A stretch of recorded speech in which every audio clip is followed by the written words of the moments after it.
Welcome बच्चों, are के online Hindi classes आप सभी का बहुत बहुत स्वागत है। पिछली कक्षा में हमने क्रिया वाला चैप्टर पूरा किया था और आज एक नए टॉपिक के साथ में आई हूँ, कारक, जो आपके 10th के सिलेबस के अंदर है, जो शायद हो सकता है आपने पिछली कक्षाओं में नहीं पढ़ा हो। आज हम एक नया टॉपिक ये वाला शुरू करने जा रहे हैं। कारक करने वाला, क्रिया का निष्पादन करने वाला। क्रिया मैंने आपको बता ही दिया था, क्रिया किसे कहते हैं। अब कारक को समझते हुए करने वाला, कारक यानी क्रिया का निष्पादन यानी क्रिया को संपन्न करने वाला। परिभाषा के द्वारा समझते हैं कि जब वाक्य में संज्ञा होगा या सर्वनाम होता है और क्रिया होती है, कोई भी वाक्य बिना क्रिया के संपन्न नहीं होता। आप इमेजिन करके देखिए, कोई भी एक वाक्य बनाइए अपने मन में, क्या जब तक उसमें क्रिया नहीं होगी या बिना क्रिया के वो वाक्य पूरा अर्थ नहीं देता, यानी कि वो वाक्य बिना क्रिया के संपन्न ही नहीं होता। जब वाक्य में प्रयुक्त संज्ञा या सर्वनाम, या तो संज्ञा होगी या सर्वनाम होगा। अब इनका जो संबंध है किसका, संज्ञा और सर्वनाम का, तो वाक्य में प्रयुक्त संज्ञा या सर्वनाम का संबंध अन्य पद यानी वाक्य में संज्ञा सर्वनाम के अलावा अन्य भी शब्द होते हैं जो पद कहलाते हैं। तो पदों व क्रिया से जब हम संबंध प्रकट करते हैं तो वो जो संबंध है वो क्या कहलाता है, कारक कहलाता है। संबंध क्या कहलाता है, कारक कहलाता है। अब संबंध को प्रकट करने के लिए कुछ चिन्ह होते हैं, उनको क्या कहते हैं, विभक्ति कहते हैं। कारक को प्रकट करने के लिए वाक्य में प्रयुक्त किए जाने वाले चिन्ह, यानी कि कुछ एक ऐसे चिन्ह होते हैं जो कारक को प्रकट करते हैं कि कौन सा कारक है। वो चिन्ह क्या कहलाते हैं, या तो विभक्ति कहते हैं उसको, या हम कहते हैं परसर्ग। क्या कहेंगे, या तो उसको विभक्ति कहते हैं या परसर्ग कहते हैं। तो कारक किसे कहते हैं, वाक्य में प्रयुक्त संज्ञा या सर्वनाम का संबंध जब हम अन्य पदों और क्रिया से करवाते हैं तो वो कारक कहलाते हैं। दूसरा, अब उन कारक को प्रकट करने के लिए जिन चिन्हों का हम प्रयोग करते हैं वो चिन्ह क्या कहलाते हैं, विभक्ति कहलाते हैं। उसको एक शब्द और बोलूंगी मैं, परसर्ग। विभक्ति कह लो या उसे परसर्ग कह लो।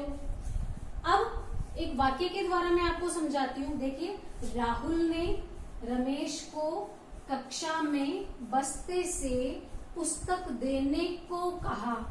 अब ये ने को जहां जहां मैंने ये गोला लगा रखा है शब्दों पे, ये देखिए छोटे छोटे चिन्ह हैं, ये विभक्ति कहलाते हैं। यदि मैं इनका प्रयोग नहीं करूं तो ये वाक्य अपने आप में संपन्न नहीं है, पूर्ण नहीं है।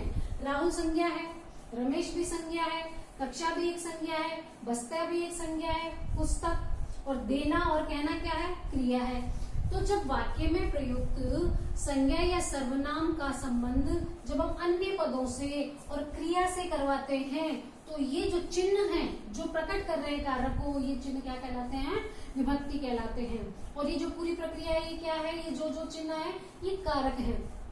यदि मैं इनका प्रयोग हटा दूं, देखिए इनके बिना वाक्य को बोल के देखते हैं। राहुल रमेश कक्षा बस्ते पुस्तक देने कहा, नहीं है ना, बड़ा अटपटा सा वाक्य लग रहा है। तो इन चिन्हों को लगाने से पूरा वाक्य एक अपना पूरा सही अर्थ देता है कि राहुल ने रमेश को कक्षा में बस्ते से पुस्तक को देने को कहा। अब इनको क्या कहेंगे, उससे पहले मैं इस सारणी के द्वारा, इस टेबल के द्वारा आपको समझा देती हूँ, फिर हम इनके ऊपर बात करेंगे। देखिए, आपके हिंदी में कारक को 8 प्रकार में बांटा गया है, 8 भेद बताए गए हैं। ये टेबल आप अपने रजिस्टर में बना लेना। इसको 3 भागों में, देखो किस तरह से मैंने अलग अलग कॉलम में किया है। यहाँ सबसे पहले तो 8 कारकों के नाम है, कर्ता, कर्म, करण, संप्रदान, अपादान, संबंध, अधिकरण और संबोधन। और इन कारकों को प्रकट करने के लिए वो चिन्ह या वो विभक्ति चिन्ह कौन से होते हैं, वो दूसरी साइड में हमने उनको लिखा है। अब उन कारकों की पहचान कैसे करें कि ये कर्ता कारक है या ये संबंध कारक है या संप्रदान कारक है। तो उन कारक की पहचान के लिए भी इस सारणी में, ये देखिए मैंने कुछ शब्द लिखे हैं जिसको हम देख करके पहचानेंगे कि इस वाक्य में यह कारक या इस कारक का प्रयुक्त हुआ है। तो सबसे पहले कर्ता कारक। कर्ता कारक का जो चिन्ह या विभक्ति होती है वो क्या होती है, ने। कर्ता ने। अब इसकी पहचान कैसे करेंगे, कौन, किसने, यानी किसने काम किया, वो कौन है। नंबर 2 कर्म, कर्ता ने कर्म को। अब को कारक की पहचान कैसे करेंगे, किसे, क्या, किसको। करण, करण कारक की विभक्ति चिन्ह क्या है, से या के द्वारा। किससे, किसके द्वारा, यानी कि वो क्रिया का साधन कौन सा है जिसके द्वारा वो क्रिया संपन्न हो रही है। संप्रदान कारक, संप्रदान कारक का जो विभक्ति चिन्ह है वो क्या है, के लिए, के वास्ते, यानी किसके लिए। फिर है अपादान कारक, अपादान कारक की विभक्ति चिन्ह क्या है, से। देखिए करण कारक की भी विभक्ति का क्या है, कौन सी है, से। अपादान कारक की भी विभक्ति कौन सी है, से। लेकिन दोनों में अंतर है। करण कारक की जो से विभक्ति है वो तो एक साधन के लिए कि भाई किसके द्वारा वो क्रिया संपन्न हुई है, और अपादान कारक का जो से विभक्ति चिन्ह है वो अलग होने का भाव है। अलग होने का भाव कैसे, कि उसकी पहचान कैसे करेंगे कि वो क्रिया कहाँ से संपन्न हुई है, वो स्थान है ना, तो वो उसके लिए अपादान कारक का प्रयोग होगा जिसकी विभक्ति है से। संबंध, अब कभी कभी संज्ञा या सर्वनाम का संबंध अन्य शब्दों से प्रकट करने के लिए कोई विभक्ति कौन सी है, संबंध, का, के, की, रा, रे, री। अब इसकी पहचान क्या होगी, किसका, किसकी, किसके। फिर उसके बाद में 7 नंबर पे अधिकरण कारक, अधिकरण में, पर, यानी क्रिया कहाँ पर संपन्न हुई है, कहाँ में, यानी किस स्थान में संपन्न हुई है, उसके लिए किस में और किस पर। और लास्ट में अंतिम जो आपका कारक है वो है संबोधन। संबोधन जिसको हम कहते हैं हे, ओ, अरे, तो ये जो संबोधन है वो भी एक कारक है आपका जिसका है 8वां प्रकार। अब इसको समझने के लिए देखिए ऊपर जो मैंने एक वाक्य दिया था आपको, राहुल ने रमेश को, राहुल ने यानी किसने, कौन, कौन काम कर रहा है, तो कौन सा कारक है यहाँ, कर्ता। रमेश को यानी किससे, क्या, किसको, यानी किसको दिया है, कौन है, कर्म, यानी कर्म को। कक्षा में यानी किस स्थान की बात हो रही है, किस जगह हो रही है क्रिया, किसका, किसकी और किसकी, सॉरी, अधिकरण में, पर, यानी कि कहां पर, कक्षा में, ये देखिए यहाँ पे अधिकरण में। फिर क्या है, बस्ते से, पुस्तक को देने को कहा। अब किसको देने को कहा, मैंने आपको बताया विभक्ति चिन्ह किसको, किसकी है ये, कर्म को। फिर है उसके बाद में देने को कहा। अब जब तक इन विभक्ति का प्रयोग हम वाक्य में नहीं करते हैं तो एक दूसरे से संबंध प्रकट नहीं होता। और ये जो विभक्ति चिन्ह है ये आपके कारक है जिनको हमने 8 प्रकार के अंदर बांटे हैं। सबसे पहले हम समझेंगे कर्ता कारक।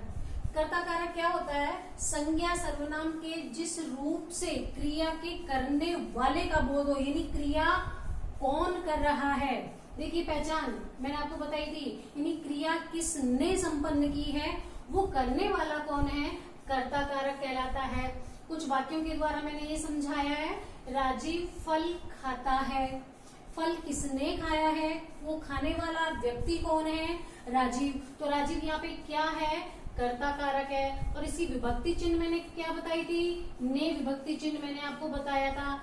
लेकिन यहाँ पे विभक्ति का लोप है, जरूरी नहीं है कि विभक्ति आए भी जो ने विभक्ति है, लेकिन पहचान क्या है कि भाई कौन करने वाला कौन है, या किसने वो क्रिया की है, फल किसने खाया है, राजीव ने। तो यहाँ पे कौन सा कारक है, कर्ता कारक है। अब इसी वाक्य को दूसरे तरीके से देखिए, राजीव ने फल खाया, यहाँ पे विभक्ति का प्रयोग कर दिया है और यहाँ पे विभक्ति का लोप है, लेकिन दोनों में समान कर्ता है करने वाला काम, तो कर्ता कारक है यहाँ पे। अगला वाक्य देखिए, राधा पत्र लिखती है। पत्र किसने लिखा है, ने विभक्ति का लोप है, लेकिन करने वाला कौन है, राधा। तो यहाँ पे कौन सा कारक हो गया, कर्ता कारक है।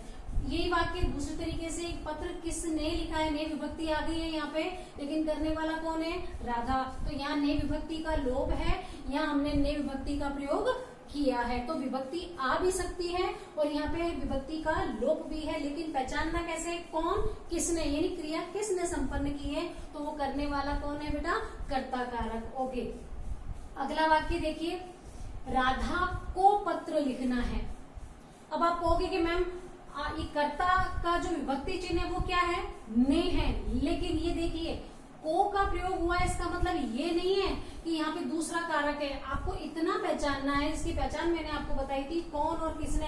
राधा को पत्र लिखना है, यानी किसने लिखना है, किसको पत्र लिखना है, तो लिखने वाला कौन है, राधा। किसने पत्र लिखना है भाई, कौन ने पत्र लिखना है, राधा ने पत्र लिखना है। तो यहाँ पे इस को विभक्ति का मतलब यहाँ पे अन्य कारक ना होकर के कर्ता कारक का ही प्रयोग है। तो कर्ता कारक का क्या पहचान बताई थी, ने विभक्ति का प्रयोग होता है, ने विभक्ति का लोप भी हो सकता है, विभक्ति आ भी सकती है। और कभी कभी इस तरह के वाक्य है जिसको आपको पहचानना है, किसके द्वारा, कौन और किसने, यानी कार्य किसके द्वारा संपन्न हो रहा है, वहां पे कर्ता कारक होता है। अगला जो प्रकार है कारक का दूसरा है कर्म। हमने सकर्मक क्रिया में पढ़ा था, क्या पढ़ा था कि क्रिया का फल जिस पर पड़ता है वो क्या कहलाता है, कर्म होता है। यानी कर्ता पे क्रिया का फल ना पड़ के किसी अन्य पर पड़ता है तो वो क्या है, कर्म है उसका। कर्म कारक क्रिया के व्यापार का फल, यानी क्रिया का जो फल जिस संज्ञा या सर्वनाम पर पड़ता है उसे कर्म कारक कहते हैं। और कर्म कारक की विभक्ति क्या बताई थी मैंने, को।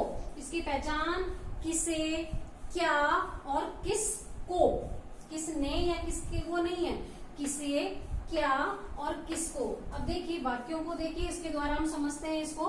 कविता पत्र लिख रही है, लिखने वाली कविता है, यानी कर्ता कारक तो कविता है यहाँ पे।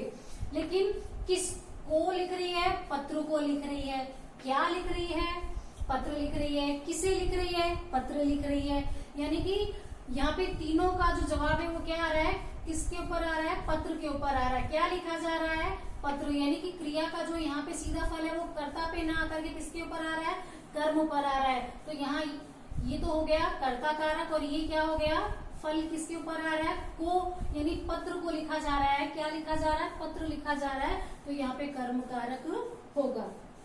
दूसरा देखिए वाक्य, राधा ने कर्ता कारक पुस्तक को, यानी किसको मेज पे रखा है, ये देखिए यहाँ पे क्या रखा है, पुस्तक को। किसे रखा है, पुस्तक को रखा है। तो यहाँ पे पुस्तक के अंदर कौन सा कारक है, ये कर्म कारक है। यानी रखने की क्रिया का जो फल है वो राधा पे ना आकर के जिसको रखा जा रहा है उसी पे फल आएगा। तो यहाँ पे कौन सा कर्म हो गया, कर्म कारक हो गया। पुलिस ने चोर को पकड़ा, सीधी सी बात है, ये तो क्या है यहाँ पे, कर्ता कारक है। यानी करने वाला कौन है, पुलिस है। अब जिसको पकड़ा है, पकड़ने की क्रिया का फल किसके ऊपर आ रहा है, चोर को पकड़ा है। तो यहाँ पे कौन सा कर्म हो गया, सॉरी यहाँ पे कारक कौन सा हो गया, कर्म कारक हो गया। तो यहाँ पे पुलिस ने कर्ता कारक, किसको पकड़ा है, क्या पकड़ा, चोर को पकड़ा। तो यहाँ पे कर्म कारक है। तो ये कर्ता और कर्म कारक।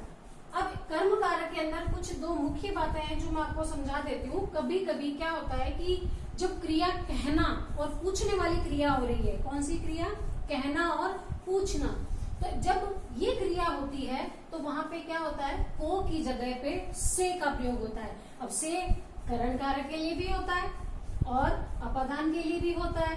तो करण कारक में तो साधन के लिए है, क्रिया किस साधन से संपन्न हो रही है, और यहाँ अलग होने का भाव है। लेकिन जब कहना और पूछना क्रिया के साथ को के स्थान पर से का प्रयोग होता है तो वो न तो करण कारक है न अपादान कारक है, बल्कि वहां पे वो कर्म कारक ही रहेगा। कैसे, देखिए, अध्यापक ने, सीधी सी बातें करने वाला कौन, अध्यापक, कर्ता कारक है।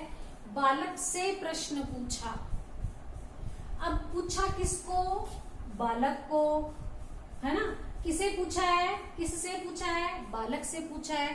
तो यहाँ पे पूछने की क्रिया हो रही है। ये देखिए यहाँ पे मैंने क्या बताया आपको, कहना और पूछना जो क्रिया होती है वहां पे को के स्थान पे किसका प्रयोग हो रहा है, ये देखिए से का प्रयोग हो रहा है। लेकिन पूछा किसको है, बालक को, लेकिन पूछने की क्रिया है इसीलिए बालक को ना आकर के से का आ गया है।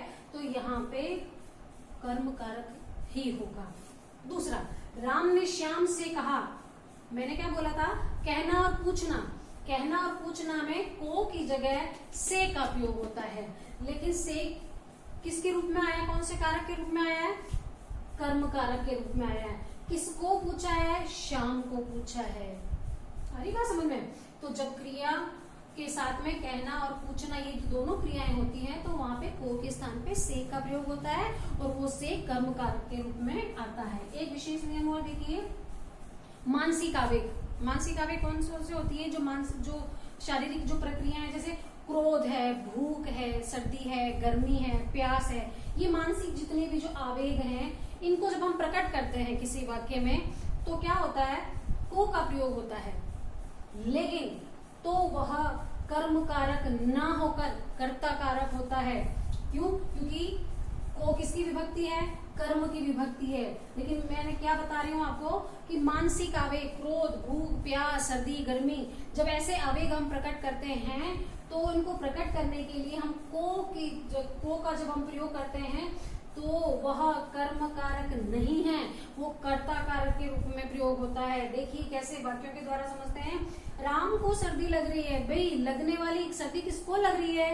ये कर्ता कारक के रूप में आई है, लेकिन यहाँ को का मतलब ये नहीं है कि ये यहाँ पे कर्म कारक है। ये मानसिक आवेग, सर्दी लगना, भूख लगना, प्यास लगना, लेकिन इनको प्रकट करने के लिए हम क्या करते हैं? को का जब प्रयोग करते हैं मानसिक आवेग को प्रकट करने के लिए तो यह कर्म कारक के रूप में प्रयोग ना होकर के कर्ता कारक के रूप में आती है। उसको प्यास लगी है, भाई प्यास किसको लग रही है?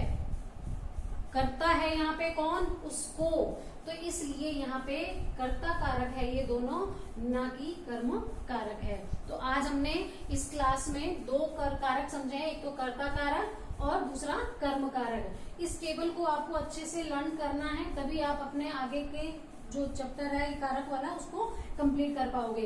तो इसे उतारें और इसको पूरे को पूरा लर्न करें। Thank you. अगली क्लास में मिलते हैं आपको। बाय।